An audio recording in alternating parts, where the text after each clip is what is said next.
ये वो कहानी है जो भी इसे सुनता है उसके रोंगटे खड़े हो जाते हैं। अरे इतनी बारिश में कहाँ चल दिए छाता लेकर? अरे बस गुड्डू की टपरी पर जा रहा हूँ। घर में बैठे बैठे मन अजीब सा हो रहा है। कम से कम आज तो मत जाए, आज अमावस की रात है। अरे हाँ गायत्री, मुझे अच्छे से याद है। मैं बस यही जा रहा हूँ, गांव के बाहर नहीं जा रहा हूँ। तो ये भी याद होगा 30 साल पहले आपके साथ क्या हुआ था? अरे हाँ गायत्री, मुझे अच्छे से याद है। मैं बस यही जा रहा हूँ, गांव के बाहर नहीं जा रहा हूँ। नहीं, आज मत जाए, मेरा जी घबरा रहा है। एक तो अमावस की रात, ऊपर से आपकी तबीयत भी खराब है। अरे गायत्री, तुम भी ना, तुम फिक्र मत करो, 2 घंटे में आ जाऊंगा। ठीक है, जा रहे हैं तो जल्दी आ जाइएगा।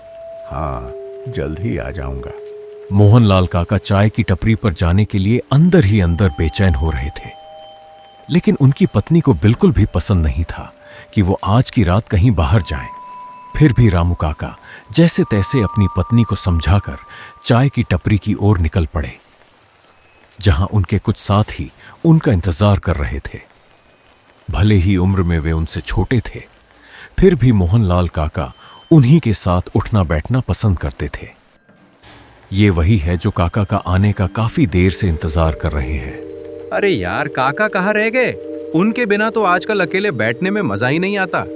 सही कहा आयुष, इस समय तक तो काका आ जाते हैं, आज पता नहीं कहाँ रह गए। एक काम करते हैं, उनके घर ही चलते हैं। मैं नहीं जा रहा। पिछली बार याद है ना क्या हुआ था? उनकी बीवी कितना गुस्सा कर रही थी।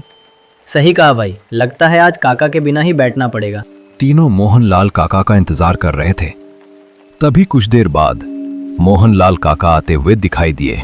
वो देख, काका आ गए। अरे हाँ, ये तो मोहनलाल काका है। अरे काका, हम तीनों को तो लगा था कि आप आओगे ही नहीं। हाँ काका, आपके ही बारे में बात चल रही थी अभी। अरे बारिश की वजह से लेट हो गया। कोई नहीं काका, आप बैठिए। आप जैसे ही आते हो अलग ही माहौल बन जाता है। मोहनलाल काका वहां बैठते हैं और बातों का सिलसिला शुरू हो जाता है। चाय की टपरी पर अचानक माहौल शांत हो गया। सभी की नजरें मोहनलाल काका पर टिक गई और बारिश की आवाज के बीच उनकी कहानी शुरू होने ही वाली थी। आज किसकी बारी है कहानी सुनाने की? भूल गए काका, आज शनिवार है, आज कहानी आप सुनाओगे। अच्छा, आज मेरी बारी है क्या? दरअसल आजकल दिमाग काम नहीं कर रहा है। कोई नहीं काका, सुनाओ सुनाओ, आज तो अलग ही माहौल है। अच्छा, तो आज मैं तुम लोगों को अपनी जिंदगी का डरावना किस्सा सुनाता हूँ। ये बात मेरी जवानी के वक्त की है। उस वक्त तकरीबन बहुत रात हो चुकी थी और बारिश इतनी तेज थी कि रुकने का नाम नहीं ले रही थी। उस दिन मैं अपना काम खत्म करके ऑफिस से निकला ही था और वहां के बस स्टॉप के पास किसी बस का इंतजार करने के लिए रुक गया। मेरे आसपास अब कोई भी नहीं था, वहां सिर्फ मैं ही इंतजार कर रहा था। कुछ देर इंतजार करने के बाद मुझे अंदाजा हो गया कि जो आखिरी बस थी वो भी छूट गई है। तभी मेरी नजर रोड पर पड़ी तो मैंने वहां एक अजीब सी बूढ़ी औरत देखी। वहां अंधेरा ज्यादा था, इसलिए मुझे साफ कुछ नजर नहीं आ रहा था। तभी आसमान में जोर से बिजली कड़की, जिससे मेरा ध्यान वहां से हट गया। और जब दोबारा मैंने उस जगह पर देखा तो वहां कुछ भी नहीं था। ये बात मुझे अजीब लगी और मैं उसी बारे में सोच ही रहा था कि तभी वहां से एक खूबसूरत सी एक लड़की मेरी तरफ आने लगी। वो वहां आकर मेरे पास रुक गई और ऐसा लग रहा था कि वो भी किसी काम से आकर बस का इंतजार कर रही हो। क्या हुआ जी, आप इतने डरे हुए क्यों हैं? और इतनी रात यहाँ अकेले क्या कर रहे हैं? मुझे डर लग रहा है यहाँ बहुत। डर? किस चीज का डर? मुझे इस अंधेरी रात से और इस रास्ते से डर लग रहा है। क्या आपको डर नहीं लग रहा है यहाँ? नहीं, मुझे तो डर नहीं लग रहा। इसमें डरने की क्या बात है? बस सिर्फ रात ही तो है और बारिश है, बस। अच्छा आप बताइए, आप इतने रात को अकेले यहाँ क्या कर रहे हैं? और आप कहाँ जा रहे थे? मैं अपना काम खत्म करके घर जा रही थी और बस में जाने के लिए जब यहाँ आने वाली थी तभी मुझे सामने सड़क पर एक अजीब सी भूरी औरत नजर आई। इसी वजह से अब मुझे डर लग रहा है। उसकी ये बात सुनकर मैं डर सा गया, क्योंकि अभी थोड़ी देर पहले मेरे साथ भी ऐसा हुआ था।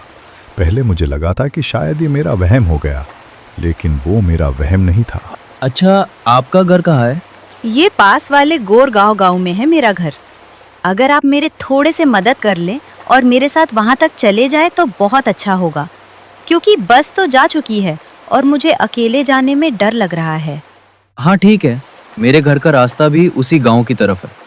चलिए आप मेरे साथ चलें, मैं आपको आपके घर तक छोड़ दूंगा। जैसे ही मैंने ये कहा, वो लड़की तो जैसे मेरे साथ जाने के लिए कब से तैयार बैठी थी और अब उस सफर पर हम दोनों साथ में निकल पड़े। हम दोनों पूरे रास्ते बातें करते जा रहे थे। मुझे जो पहले थोड़ी सी डर लग रही थी, अब बिल्कुल भी नहीं लग रही थी, क्योंकि अब मेरे साथ वो लड़की भी उस सफर में थी। हम दोनों पूरे रास्ते उस बारिश में भीग रहे थे। पूरे रास्ते में अजीब अजीब सी आवाजें हमें आ रही थी।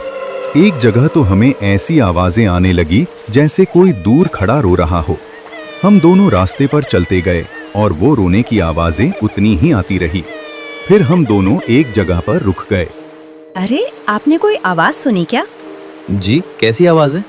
अरे, ऐसी आवाज जैसे कि कोई इस सुनसान जगह पर कहीं दूर बैठा रो रहा हो। हाँ, तो क्या तुम्हें भी ये आवाज़ें आ रही हैं?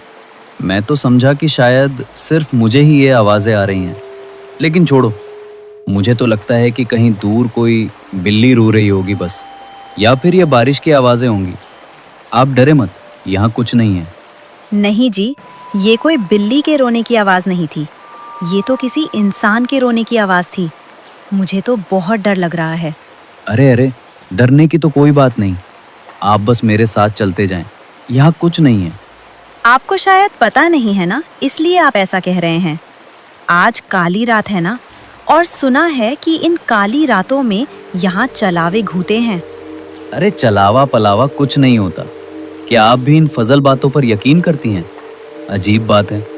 वैसे अच्छा, आप छोड़ें ये फजल बातें और आप बस मेरे साथ चलें, मैं आपको आपके घर तक पहुंचा दूंगा। वहां वो खौफनाक आवाजें तो मुझे भी आ रही थी, लेकिन मैंने उस पर ज्यादा ध्यान नहीं दिया। सच बताऊं तो उस दिन डर मुझे भी लगने लगा था, लेकिन मैं उस लड़की के सामने उसे और नहीं डराना चाहता था, इसीलिए मैं उसे दिलासा दे रहा था। हम दोनों फिर से चलने लगे। क्या आपको इस सुनसान जगह पर इस अंधेरी रात में डर नहीं लगता? नहीं, इसमें डरने की क्या बात है, बस सिर्फ अंधेरा और बारिश ही तो है। नहीं साहब जी, बस सिर्फ अंधेरा और बारिश नहीं है यहाँ पर, और भी बहुत कुछ है। उसका इतना कहते ही मेरे पैर एकदम रुक गए। और भी बहुत कुछ है? क्या क्या मतलब, और क्या है यहाँ पर? मैंने सुना है कि यहाँ पर इस सुनसान रास्तों पर छलावा घूमता है और लोगों को अपने बातों में लगाकर उन्हें अपना शिकार बना देता है। नहीं, मैंने पहले भी कहा था कि ये छलावा फलावा जैसा कुछ नहीं होता, ये सब बस पुराने झूठी बातें हैं बस। आपने कभी देखा नहीं होगा ना, इसलिए आप ऐसी बातें कर रहे हैं। जिस दिन आपका सामना सच में छलावे से होगा, उसके बाद फिर आप ऐसी बातें नहीं करेंगे साहिब जी। यार, तुम तो ऐसे बातें कर रहे हो जैसे कि तुमने सच में कोई छलावा देखा है। तो बताओ फिर, कैसा दिखता है तुम्हारा छलावा? प्यारा है या नहीं? छलावा प्यारा कहा होता, वो बहुत ही खतरनाक होता है। अगर एक बार वो किसी को पकड़ ले तो फिर उसे आसानी से नहीं छोड़ता। अगर कोई भी छलावे के जाल में एक बार आ गया तो फिर उसका बचना बहुत मुश्किल है। वो सब तो ठीक है, लेकिन तुमने मुझे बताया नहीं, क्या तुमने सच में कोई छलावा देखा है? हाँ साहब जी, मैं छलावा ही तो हूँ। उसका ये कहते ही मैं एकदम से रख गया, मगर जब मैंने पीछे देखा तो वो लड़की वहां नहीं थी। वो अचानक ऐसे गायब हो गई जैसे कभी थी ही नहीं। अब मुझे उसके बातों से डर महसूस होने लगा था। मुझे समझ नहीं आया कि वो आखिर कौन थी और अचानक ऐसे कैसे गायब हो गई। मैं अब बहुत ज्यादा डरा हुआ था। मेरा पूरा जिस्म मानो जैसे थम सा गया हो। मैंने इधर उधर देखे बिना ही फिर से चुपचाप चलना शुरू कर दिया, क्योंकि मेरे पास और कोई रास्ता नहीं था। मैं वही था जो ये चलावा भूत पर यकीन नहीं करता था, लेकिन अब उस लड़की की बातों की वजह से मैं डरने लगा था। मैं बस किसी तरह इस रास्ते को पार करना चाहता था। वो रास्ता खत्म होने का नाम ही नहीं ले रहा था। अरे साहब जी, क्या हुआ? आप तो लगता है डर गए। ये आवाज़ सुनते ही मैं एकदम रुक गया और पीछे देखा तो मेरे होश ही उड़ गए। अब वहाँ पर वो लड़की फिर से खड़ी थी। अब मुझे उस लड़की से बहुत डर लग रहा था। अरे साहब जी, आप तो डर ही गए। मैं तो बस आपके साथ मजाक कर रही थी। तुमने तो मुझे सच में ही डरा दिया था। लेकिन साहब जी, आप तो कह रहे थे कि आप चलावा पलावा से डर नहीं लगता, तो फिर आप किस चीज से डर रहे थे? उसके इस सवाल का अब मेरे पास उस वक्त कोई जवाब नहीं था, इसलिए मैं कुछ न बोल सका और चुपचाप वहां से हम दोनों साथ में दोबारा जाने लगे।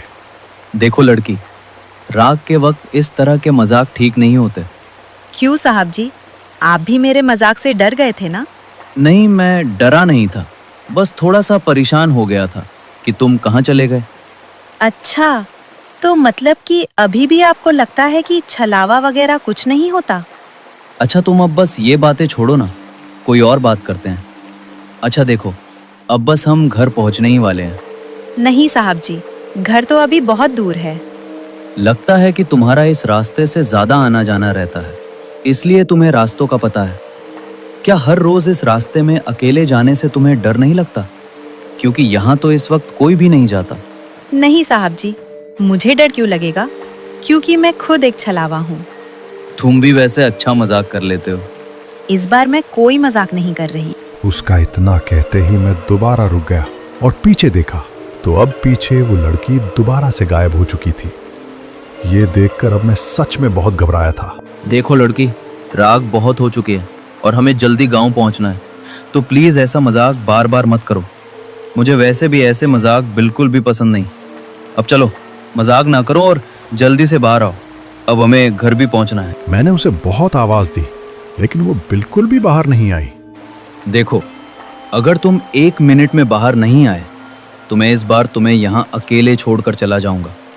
मैं सच में इस बार तुम्हें यहाँ छोड़कर चला जाऊंगा, तो प्लीज अब निकलो। अब मेरे बार बार कहने पर भी वो बाहर नहीं आई और मैंने वहां से जाने का सोच लिया था, लेकिन मुझे उस लड़की की भी थोड़ी फिक्र हो रही थी। आखिरकार रात बहुत काली हो चुकी थी और बारिश भी थी, इसलिए मुझे वहां से जाना ही ठीक लगता। अब थोड़ा चलते चलते जब मैंने रास्ते को देखा तो वह रास्ता उसी तरह का था जहां से मैं पहले जा चुका था। जब मैंने चारों तरफ देखा तो मुझे ये महसूस होने लगा था कि यहाँ कुछ न कुछ ठीक नहीं है, लेकिन अब मुझे कुछ समझ नहीं आ रहा था और मेरे पास कोई और रास्ता भी नहीं था, इसलिए मैं बस चलता ही जा रहा था।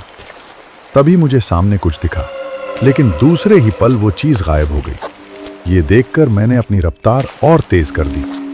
चलते चलते अचानक मेरे पीछे से मुझे किसी के चलने की आवाज आने लगी, जैसे कोई मेरे पीछे पीछे चल रहा हो। उस आवाज ने अब मुझे और भी ज्यादा डरा दिया और वो कदम लगातार मेरे पीछे ही आ रहे थे। साहब जी, अब आप यहाँ इस छलावे से निकल नहीं सकते हैं। वह आवाज मुझे जानी पहचानी लगने लगी और वह आवाज किसी और की नहीं बल्कि उसी लड़की की थी। जब मैंने पीछे मुड़कर देखा तो जो मैंने देखा उसे देखकर सच में मेरा दिल बैठने लगा। पीछे अब वह लड़की, वह पूरी तरह बदल चुकी थी। उसका भयानक हुलिया देखकर मैं सच में सन्न रह गया। वह सारा मंजर देखकर उस वक्त डर के मारे मेरी पैंट गीली हो गई और मैं जल्दी से वहां से भागने लगा। मैं तेज तेज वहां से चलने लगा। मैं बस किसी तरह उस छलावे के पंदे से बाहर निकलना चाहता था।